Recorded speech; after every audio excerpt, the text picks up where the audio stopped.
La France-Afrique, c'est l'ensemble des relations. Oui, créée il y a quelques années seulement, l'université marocaine au Niger, HECF, multiplie toutes les formes techniques de l'enseignement et innove chaque jour afin que la formation dispensée cadre parfaitement avec le profil de manager que l'école s'est fixé à sa création.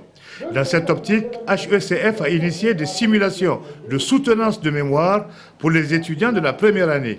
Soutenance de mini-projets afin qu'à travers les exposés des étudiants, l'on puisse apporter les corrections nécessaires tant dans la forme que dans le fond des sujets présentés. Cette initiative louable permet en fait à l'étudiant en fin de cycle, c'est-à-dire en année de licence, de considérer la présentation du mémoire comme étant un simple exercice. Pertinence et éloquence étaient donc de mise au cours de cette simulation de soutenance de mini-projets et cela, le directeur général de HECF Niger l'a longuement apprécié. L'objectif escompté est que notre étudiant, pendant la première année, il puisse réaliser au moins 2 rapports. Donc 2 rapports de mémoire.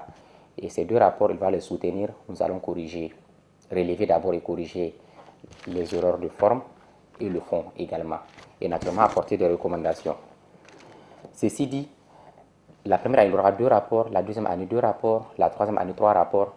Et naturellement, quand il sera dans la phase finale de soutenance de son mémoire de licence, cela ne sera qu'un exercice pour notre étudiant. Parce que pendant pratiquement 3 années, il a eu à reprendre les mêmes exercices, il a géré son stress, il a affronté les regards, les questions, les critiques, les recommandations. C'est une initiative que nous avons mise en place au niveau de HECF Niger parce que nous formons des managers. Et un manager, c'est d'abord quelqu'un qui maîtrise son travail, mais également les thèmes d'actualité.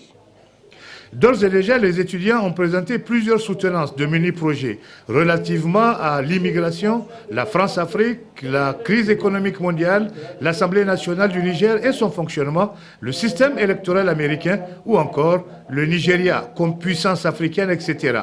Des exercices qui ont tout naturellement épaté les observateurs.